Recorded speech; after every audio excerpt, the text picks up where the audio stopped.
কৃষ্ণ কৃষ্ণ জিজ্ঞাসা শব্দটো ভগৱান কৃষ্ণই গীতাত কৈছিল ৭ম অধ্যায় ১৬ নম্বৰ শ্লোক। ভগৱান কৃষ্ণই কৈছে, হে অৰ্জুন, মোৰ ওচৰলৈ ৪ ধৰণৰ ভকত আহে। চতুৰ্বিধা ভজতে মাম জনা সুকৃতিন অৰ্জুন আৰ্ত জিজ্ঞাসু অৰ্থাৰ্থী জ্ঞানী চ ভৰতৰ্ষভ। ৪ ধৰণৰ ভকত মোৰ ওচৰলৈ আহে। এবিধ হৈছে আৰ্ত, বিপদত পৰি গজেন্দ্ৰৰ দৰে। গজেন্দ্ৰৰ উপায়খন আপোনালোকে পাইছে। যেতিয়া গ্ৰাহে ধৰিলে তেতিয়া উপায়ন্তৰ হৈ শেষত পদুম ফুল এপাহ লৈ পেলাই ত্ৰাহি ভৰি বুলি ভগৱানক মাতিছে। আৰ্ত জিজ্ঞাসু হৈছে জনাৰ প্ৰবল ইচ্ছা। আপোনাৰ কিবা এটা বস্তুৰ প্ৰতি যিটো আপোনাৰ মনত খুব ইচ্ছা গৈছে আপুনি জানিবৰ কাৰণে, সেইটো জিজ্ঞাসা ভাৱ বুলি কয়।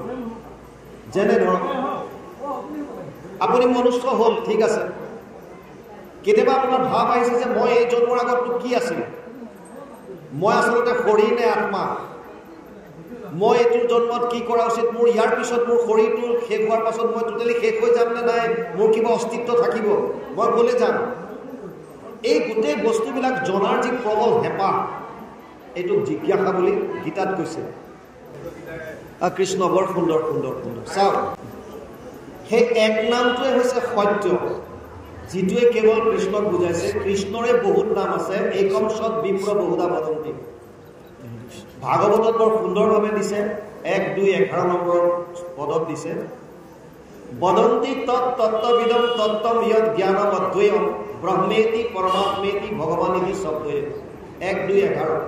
তাৰ মানে কৃষ্ণ তাত কৈছে ভগৱান এক। ইয়াক কোনোবাই যেতিয়া নিৰ্গুণ নিৰাকাৰ অৱস্থাত থাকে তেতিয়া তেওঁক ব্ৰহ্ম বুলি সম্বোধন কৰিছে। এই ভগৱানকে যেতিয়া তেওঁ সগুণ নিৰাকাৰ হৈ থাকে, যেনে পৰমাত্মা, শৰীৰত অন্তৰ্যামী ৰূপে সচেতন কৰা দেহ প্ৰাণ ইন্দ্ৰিয়ক জীৱক গুঞ্জান্ত নানাবিধ বিষয়। আপুনি আকাৰ গম নাপায়, কিন্তু গম পাইছে যে মোক সচেতন কৰি ৰাখিছে। আৰু যেতিয়া যেখনে কৰে সৃষ্টি স্থিতি অন্ত তেখনে বোলয় মাধৱক ভগৱন্ত। প্ৰৱৰ্তান্ত যেখনে ইন্দ্ৰিয় সমস্তক পৰমাত্মা বুলিদেৱে কহে মাধৱক। একে সমাধিত বেগত হওঁতে গৈছে ভ্ৰম তেখনে বোলয় মাধৱক ব্ৰহ্ম। এক ব্ৰহ্ম মাধৱকে যেখনে কৰে এইটো সৃষ্টি স্থিতি অন্ত তেখনে বোলয় মাধৱক ভগৱন্ত। ব্ৰহ্ম পৰমাত্মা ভগৱান এক তত্ত্ব, ৩ একে নাম, লক্ষণ ভেদত। বুজি পালে? গতিকে আপুনি চাওক, আপুনি ব্যক্তি এজন, আপোনাক কোনোবাই দেউতা বুলি মাতিছে, কোনোবাই ককা বুলি মাতিছে, কোনোবাই খুৰা বুলি মাতিছে, কোনোবাই পেহা বুলি মাতিছে, কিন্তু মানুহ এজনে। বুজি পাইছে? সেইকাৰণে ভাগৱতত ১, ২, ১১ নম্বৰত লিখিছে, একদম ক্লিয়াৰ কৰি দিছে তাত। যেতিয়া কৰ্ম অনুসাৰে নাম দিছে, প্ৰৱৰ্তান্ত যেখনে ইন্দ্ৰিয় সমস্ত পৰমাত্মা বুলি দেৱে কহে মাধৱে। আকৌ কৈছে সমাধিত বেগত হওঁতে কৈছে ভ্ৰম তেখনে বোলয় জানা মাধৱক ব্ৰহ্ম।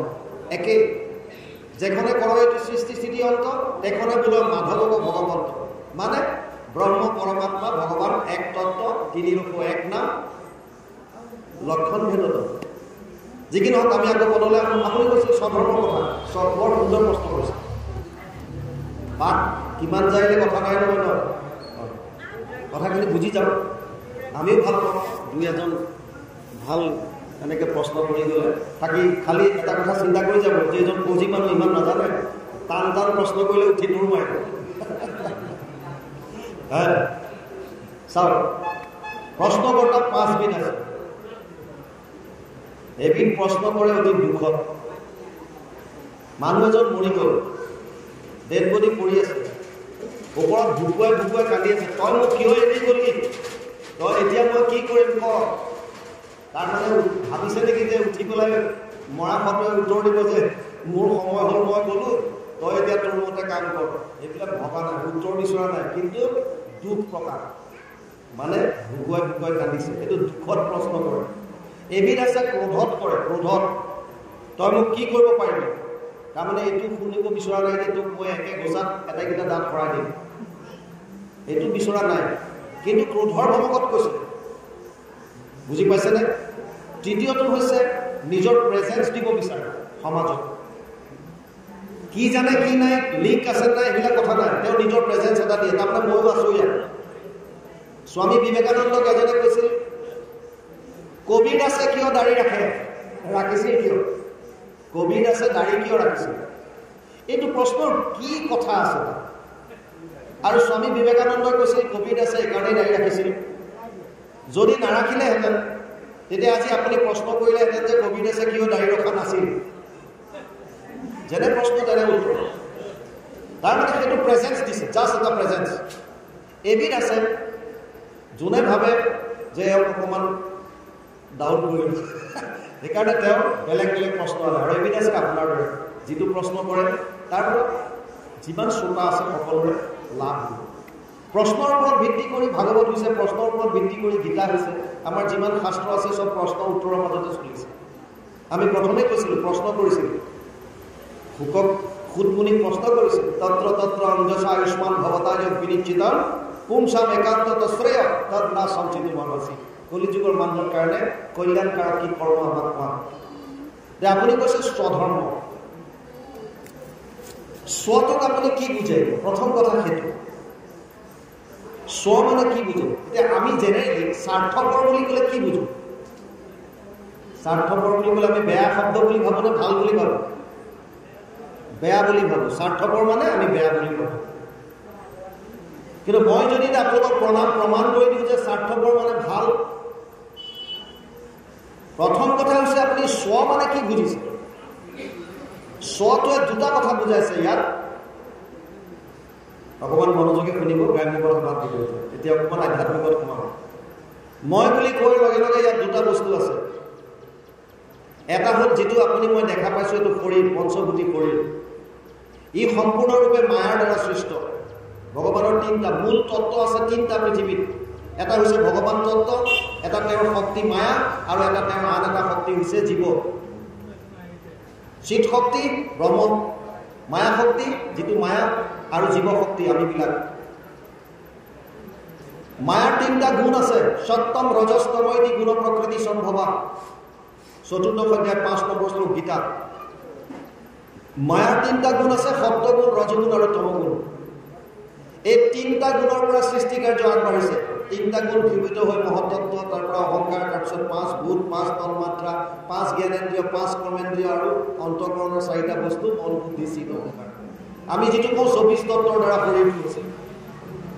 24 তত্ত্বত 5টা পঞ্চভূত আছে, ক্ষিতি, জল, তেজ, বায়ু, আকাশ। 5 তন্মাত্ৰা আছে, ৰূপ, ৰস, গন্ধ, স্পৰ্শ, শব্দ। 5 জ্ঞানেন্দ্ৰিয় আছে, শ্ৰোত্ৰ, নেত্ৰ, জিহ্বা, ঘ্ৰাণ আৰু চৰ্ম। 5 কৰ্মেন্দ্ৰিয় আছে, গুহ্য, লিংগ, পদ, বাণী আৰু কৰ। আৰু অন্তঃকৰণৰ 4টা বস্তু আছে, মন, বুদ্ধি, চিত আৰু অহংকাৰ। 24 তত্ত্বৰ এইটো শৰীৰ। শৰীৰটো জ্বৰ। জ্বৰ মানে ই অচৰ, মানে লৰচৰ কৰিব নোৱাৰে, ইয়াৰ নিজস্ব কোনো নাই। তাৰ মানে কাৰেণ্ট গ'লে ফেনখনৰ যিটো অৱস্থা হ'ব, কাৰেণ্ট নাথাকিলে ফেনখনৰ যিটো অৱস্থা হ'ব, গাড়ীখন নচলালে গাড়ীখনৰ যিটো অৱস্থা হৈছে, এইবিলাক জ্বৰ। গাড়ীত ড্ৰাইভাৰটো সোমালে, যেতিয়া মই ষ্টাৰ্ট কৰিম তাৰপিছত মই লৈ যাম, তেতিয়াহে কি চলিব। তেনেকৈ আমি কেতিয়া গম পাওঁ এজন মানুহৰ যেতিয়া মৃত্যু হয়, তেতিয়া আপুনি ভাবে যে আজি অমুক বাপজন গ'ল। আপুনি শুনিলে ৰাতিপুৱাই আজি অমুক বাপজন গ'ল। আপুনি তেওঁলোকৰ ঘৰলৈ গৈছে, দেখিছে যে বাপজনটো যোৱা নাই, চোতালত পেলাই থৈছে ওপৰত বগা কাপোৰ এখন দি। বাপজনটো শুই আছে, তাৰমানে বগা কাপোৰ এখন দি ঢাকি থৈছে। সেই হাত, সেই ভৰি, সেই চকু, সেই নাক, সেই মুখ চব আছে। কোন গ'ল? তেতিয়া আপোনালোকৰ অনুভৱ হয় যে যিজন বাপ গ'ল বুলি ক'লো, আজি অমুক বাপ গ'ল। কালিলৈকে যিজনক আমি অমুক বুলি ভাবি আছিলোঁ, আজি গৈ গম পালোঁ যে সেইজন নহয়। ধৰি লওক আপোনালোকে ৰমেশ বুলি ধৰি লওক, ৰমেশ বাপ আজি ৰাতিপুৱা গ'ল, আৰু ৰমেশ বাপৰ ঘৰলৈ গৈ দেখিছোঁ যে ৰমেশক বাহিৰত পেলাই থৈছে ওপৰত বগা কাপোৰ দি। ৰমেশ বাপটো তাতে আছে, এতিয়া গ'ল কোন? তাৰমানে তেতিয়া আমি অনুভৱ কৰিছোঁ যে আচলতে শৰীৰটো জ্বৰ। তাৰ ভিতৰত কিবা এটা শক্তিয়ে চেতন কৰি ৰাখিছিল, যিটো শক্তিকে আমি আজিলৈকে ৰমেশ বুলি কৈ আছিলোঁ। তাৰমানে যোৱাটো এই শৰীৰ নহয়, আচলতে ৰমেশ। স্ব মানে এতিয়া দুটা বস্তু আহিল, এটা হৈছে পঞ্চভূতি শৰীৰ আৰু এটা হৈছে আত্মা। বুজি পালে ইয়ালৈকে? এটা হৈছে শৰীৰ, এটা হৈছে আত্মা। এতিয়া ধৰ্ম সেইধৰণে দুটা হৈছে, স্বধৰ্ম দুটা হ'ল। এটা হৈছে আত্মাৰ স্বধৰ্ম, স্ব মানে নিজস্ব। আত্মাৰ ধৰ্মটো বেলেগ হ'ল আৰু এটা হৈ গ'ল শৰীৰৰ ধৰ্ম। ক্লিয়াৰ বুজিলে? এতিয়া স্বধৰ্ম দুটা আহিলে, এটা হৈছে আত্মাৰ, এটা হৈছে শৰীৰৰ। আমি যিমানবিলাক কৰ্ম কৰি আছো প্ৰায়বিলাকে শৰীৰৰ ধৰ্মটো কৰি আছো।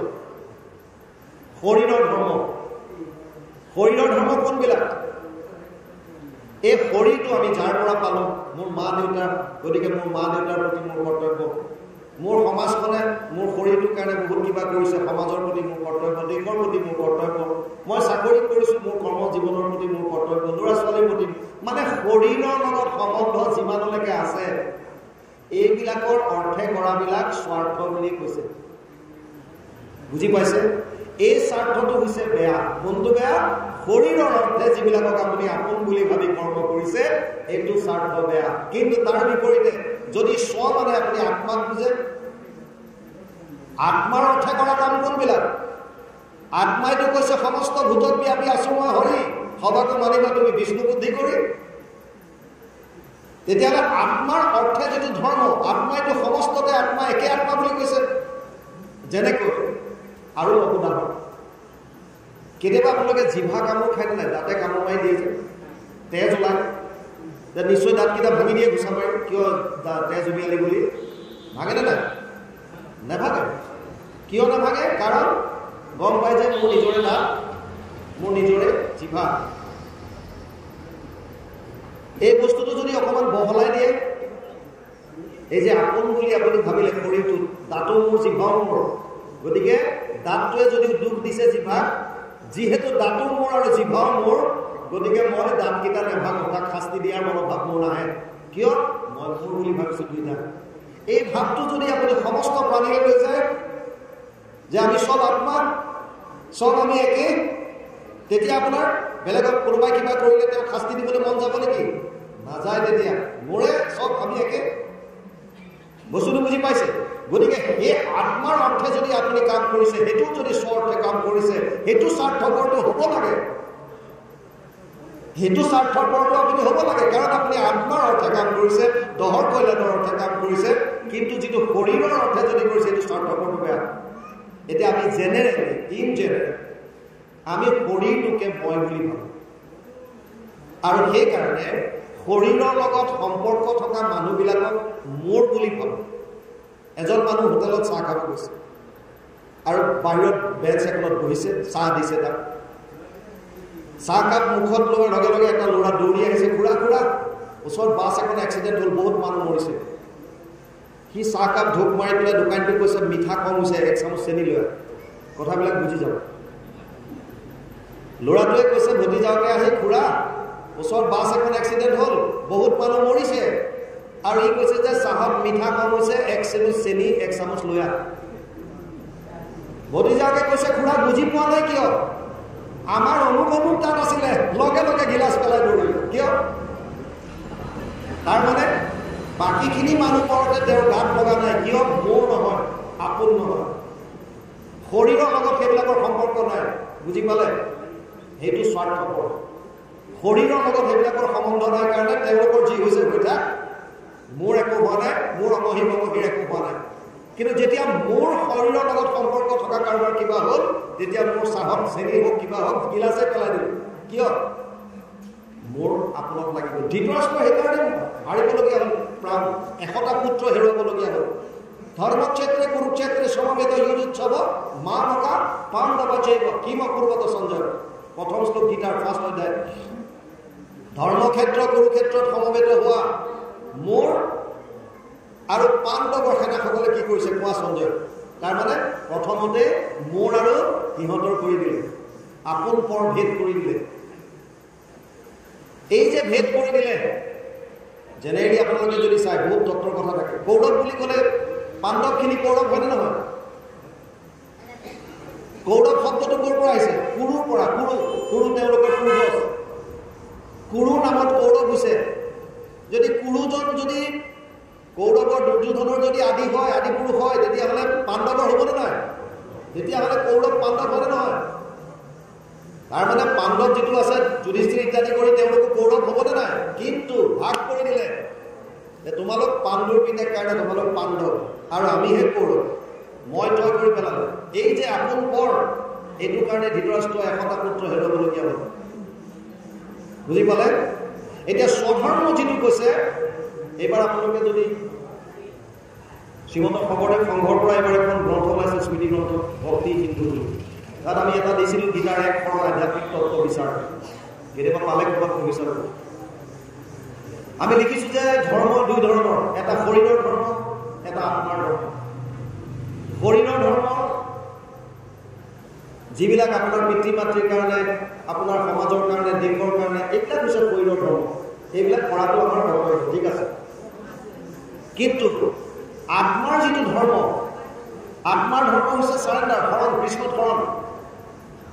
যদি এইটো কৰাৰ কাৰণে আপুনি শৰীৰৰ ধৰ্ম কেতিয়াবা এৰিবলগীয়াও হয়, কিবা কাৰণত, আজি আপুনি ইয়ালৈ আহোঁতে ঈশ্বৰৰ কথা শুনিবলৈ আপোনাৰ শৰীৰৰ ধৰ্মত যদি ক'ৰবাত ব্যাঘাত জন্মিছে, ভগৱানে কৈছে তাৰ পৰা যদি কিবা পাপো হয় তই চিন্তা নকৰিবি, মই আছো। বস্তুটো বুজি পালে? সেইটো স্বধৰ্ম ত্যাগ কৰাৰ কথা কৈছে। বুজি পালে দেখিয়া? তাৰ মানে স্বধৰ্ম ইয়াত দুটা আছে, এটা হৈছে আত্মাৰ আৰু এটা হৈছে শৰীৰৰ। শৰীৰৰ ধৰ্মটো কেতিয়াবা কেতিয়াবা যদি এৰিবলগীয়া হয়, কিহৰ কাৰণে? যদি ভগৱানক আমি আৰাধনা কৰাৰ কাৰণে, আধ্যাত্মিকভাৱে তেওঁৰ ওচৰলৈ যোৱাৰ কাৰণে, তেতিয়া কৈছে শৰীৰৰ ধৰ্ম এৰাৰ কাৰণে তোৰ যদি কিবা পাপো হয় তই ভয় নকৰিবি, মই তোক ৰক্ষা কৰিম। বুজি পালে? সেইটো স্বধৰ্মৰ কথা কৈছে ইয়াত। যি কি নহওক আমি পদলৈ যাওঁ। ইয়াত আহিছে স্বধৰ্মক তেজী ভজে কৃষ্ণক সম্প্ৰতি, তাত প্ৰেম পূৰ্ণ যেবে নভৈল ভগতি, ভৈল ভস্ত যদি অল্পতে কৰিল প্ৰাণ, জানা নাহি তথাপি তাহাৰ অকল্যাণ। কৃষ্ণক ভক্তি আপুনি কৰিলে, যদি আপোনাৰ ভক্তিটো সম্পূৰ্ণ নহ'ল, আপুনি যদি আল্টিমেট গ'লটো নাপালে, ভাগৱত আৰু গীতাত কৈছে সেইটো আপোনাৰ ভক্তিটো নষ্ট হ'ব কেতিয়াও নোৱাৰে। পাৰ্থ নৈব ইহতা সমুদ্ৰ বিনাশস্তস্য বিদ্যতে নাহি কল্যাণকৃত কচ্চিত দুৰ্গতিম তাত গচ্ছতি।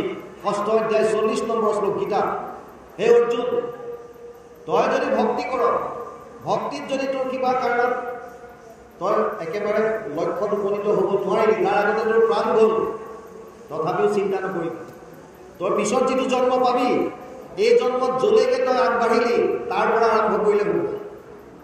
মানে ভক্তিৰ যেনিবা স্কুলত আপুনি এইটো শৰীৰত ক্লাছ 10লৈকে গ'ল, ক্লাছ 10 পোৱাৰ লগে লগে আপুনি শৰীৰ ত্যাগ কৰিবলগীয়া হ'ল। এতিয়া কৈছে চিন্তা নকৰিবি, অহাটো যদি তই জন্ম মনুষ্যৰ পাৱ, তই 11ৰ পৰা এডমিশ্যন ল'লে হ'ল। তাৰমানে এইখিনি বস্তু ফ্ৰীতে পাই যাব। গীতাত কৈছে 1ষ্ঠ অধ্যায় 40 নম্বৰ শ্লোক, সেইটোকে ইয়াত কৈছে। কেতিয়াও নাশ নহয় ভকতি। ভক্তি এটা বীজৰ দৰে, যেনেকৈ এজোপা বীজ, এটা বীজৰ পৰা এজন প্ৰকাণ্ড গছ হৈ যায়, তেনেকৈ ভক্তি সি বাঢ়ি গৈ থাকে, ক্ৰমাগতভাৱে বাঢ়ি যায়।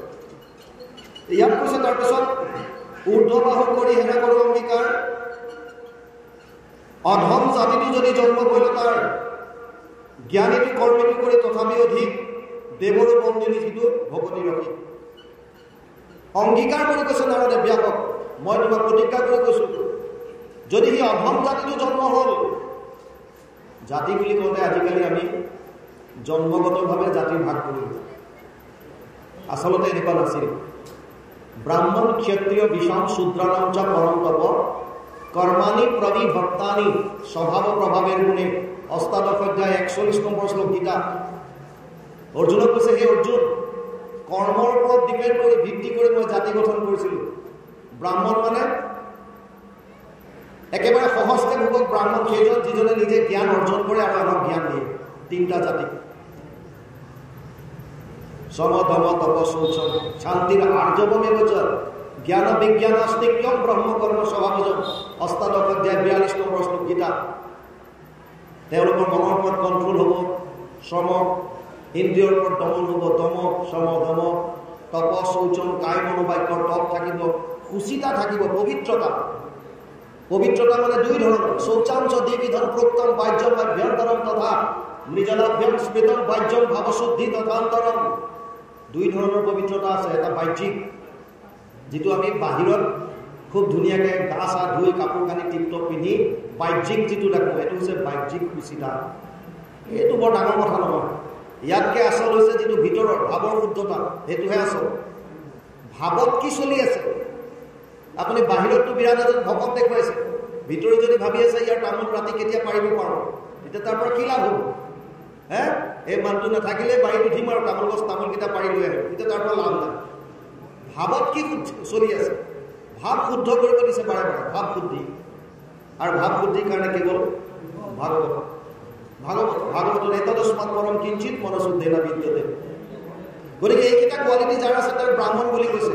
শৌৰ্য তেজ ধৃতিৰ দক্ষ যুদ্ধে চাপি অপলায়নম দানম ঈশ্বৰ ভাৱচ্ছ শাস্ত্ৰ কৰ্ম স্বভাৱজন। অষ্টাদশ অধ্যায় 43 নম্বৰ শ্লোক গীতা।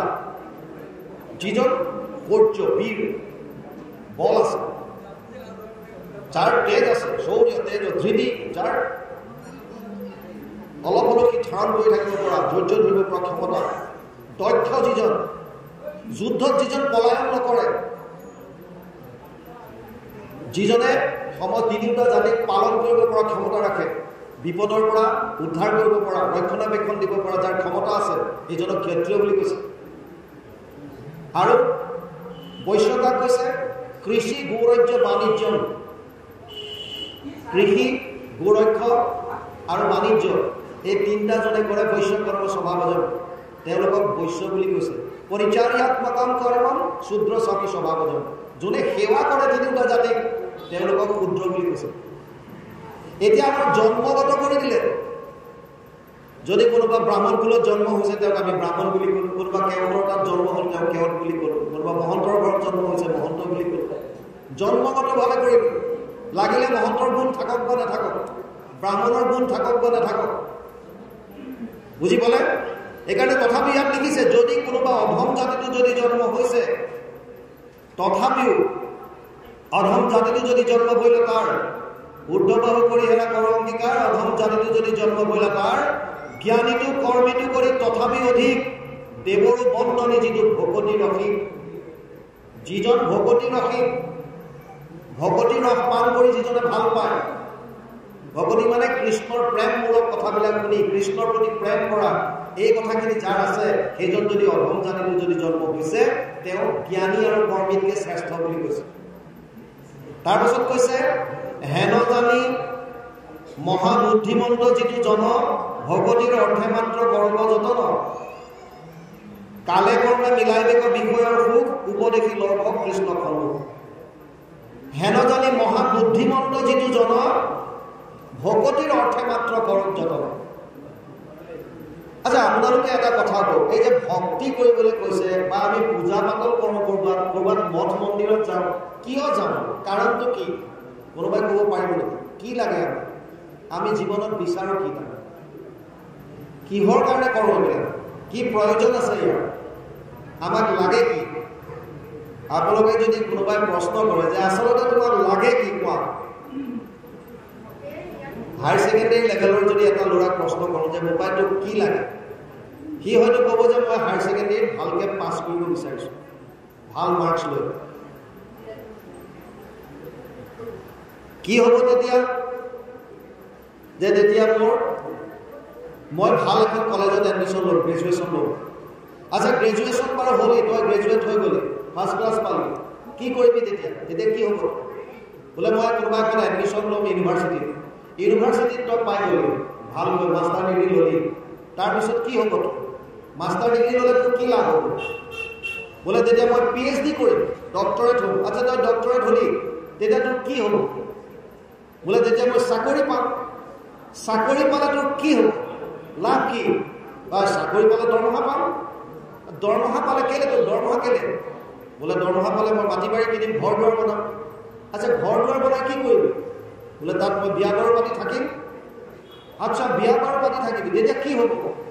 আৰু বিয়া বাৰু পাতিলে মোৰ সতি সন্ততি বাঢ়িব, ল'ৰা ছোৱালী হ'ব। আচ্ছা, হৈ গ'ল যেনিবা, তেতিয়া কি হ'ব? তেতিয়া কি হ'ব মানে?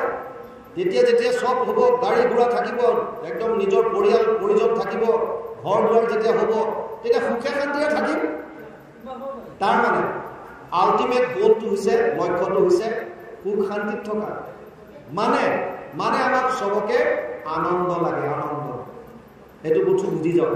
যদি কোনোবাই সোধে আপোনালোকক আচলতে লাগে কি, আপোনালোকে ক'ব যে আমাক আনন্দ লাগে। এতিয়া আনন্দ, প্ৰথম কথা হৈছে আনন্দ লাগে কিয়? আমি অলপ আগতে ক'লো যে তিনিটা মূল তত্ত্ব আছে, এটা ভগৱান তত্ত্ব, এটা মায়া তত্ত্ব, এটা জীৱ তত্ত্ব। আমি হলো জীৱ। আমাৰ বাহিৰে দুটা তত্ত্ব আছে, এক হৈছে মায়া আৰু এক হৈছে ভগৱান। মায়াটোৰ তিনিটা গুণৰ দ্বাৰা আমি এই শৰীৰটো হৈছে মন বুদ্ধি এই মায়াৰ বস্তু, আৰু আত্মাটো ভগৱানৰ অংশ। মামে বংশ জীৱলোকে জীৱভূত সনাতন, ৫ম অধ্যায় ৭ নম্বৰ শ্লোক গীতা। তাত কৈছে যে মোৰ অংশ আত্মা। এতিয়া প্ৰত্যেকে মূললৈ যাবলৈ চেষ্টা কৰে। মূল ইয়াত বৰষুণ হ'লে বৰষুণৰ পানীখিনি নদী নলা নৰ্দমা হৈ গ'লে যাব সাগৰ। ইয়াত চাকি গছ জ্বলাই দিছে, অগ্নিগছি শিখাডাল ওপৰলৈ আকাশলৈ সূৰ্যৰ ফাললৈ যাব বিচাৰে, চব মূললৈ যাব বিচাৰে। মূল এতিয়া মন বুদ্ধিৰ মূল হৈছে মায়াৰ সংসাৰখন, তাৰমানে ধন টকা পইচা পুত্ৰ পৰিবাৰ এইবিলাক, বুজি পালে? আৰু মই যিহেতুকে আত্মা, মোৰ মূল হৈছে ভগৱান।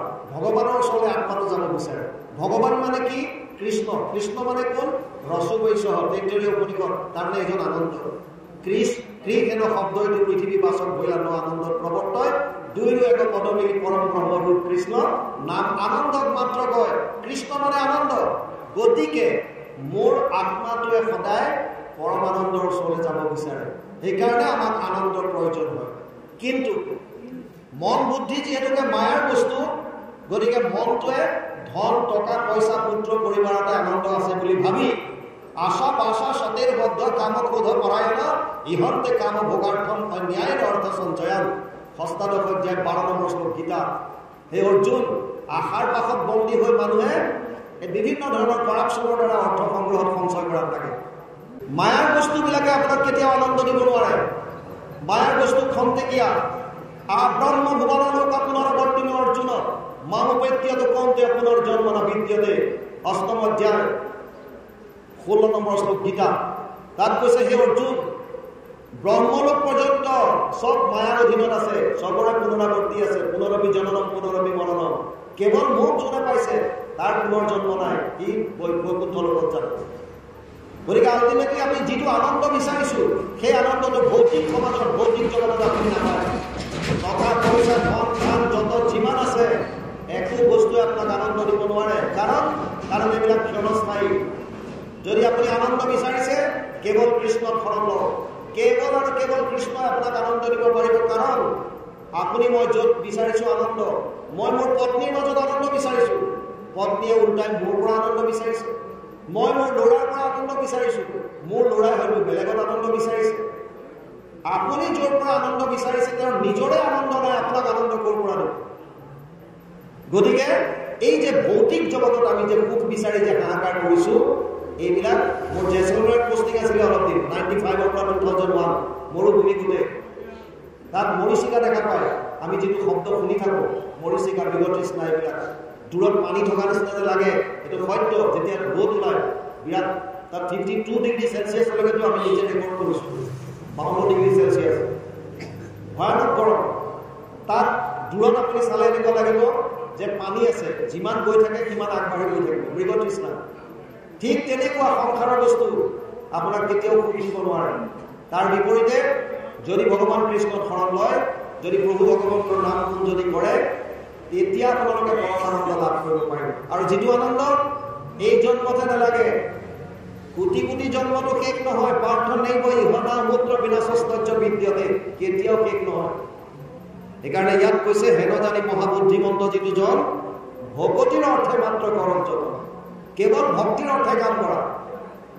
কালে কৰ্মে মিলাই দেখো বিষয়ৰ সুখ, উপদেশী লোক কৃষ্ণক সন্মুখ। সময় যেতিয়া আহিব, অট'মেটিকেলি আপোনালোকে আনন্দ পাব, সুখ পাব। মাত্ৰ এটা কাম কৰিবলৈ কৈছে, কৃষ্ণৰ সন্মুখ পোৱা। কিয় কৈছে? আমি জীৱনত যে বিপদ পাইছোঁ, আঘাত পাইছোঁ, দুখ পাইছোঁ, যদিও প্ৰাৰব্ধত লৈ আহিছোঁ, তাৰ উপৰিও তিনিটা তাপে আমাক তাপিত কৰি ৰাখিছে। আদি দৈবিক, আদি ভৌতিক আৰু আধ্যাত্মিক। দৈৱৰ পৰা যিমানবিলাক তাপ পাইছোঁ, কেতিয়াবা ভূমিকম্প, কেতিয়াবা বানপানী, কেতিয়াবা প্ৰাণীৰ পৰা পাওঁ, কাৰোবাক কুকুৰে কামুৰিলে, কাৰোবাক মেকুৰীয়ে চুৰিলে, ভূতৰ পৰা, আৰু কেতিয়াবা নিজৰ শৰীৰ আৰু মানসিক তাপ। পৰিত্ৰাণ পাব পৰা উপায় এটাই আছে, কেৱল কৃষ্ণত সন্মুখ হোৱা। আমি কৃষ্ণলৈ পিঠি দি থাকোঁ। আমাৰ আত্মা আৰু পৰমাত্মাৰ স্থান আমাৰ ভিতৰত এনেকুৱা বুলি কয়। আত্মা এনেকৈ আছে, 5টা জ্ঞানেন্দ্ৰিয় লৈ পেলাই সংসাৰৰ ফালে মুখ কৰি আছে। আৰু পিছফালে পৰমাত্মাক কয় এবাৰ মোৰ ফালে মাত্ৰ ঘূৰি দে, মোৰ সন্মুখ হৈ যা। কিন্তু আমি নাই, কেৱল ধন টকা পইচা পুত্ৰ পৰিবাৰ এইফালে আমি ধান্দা দি আছো। যিদিনাই আমি কৃষ্ণৰ সন্মুখ হওক সেইদিনাই আপোনালোকে পৰম আনন্দ লাভ কৰিব পাৰিব। ইয়ালৈকে গৈছে। তাৰপিছত নাৰদৰ পূৰ্বজন্মৰ কথা কৃষ্ণৰ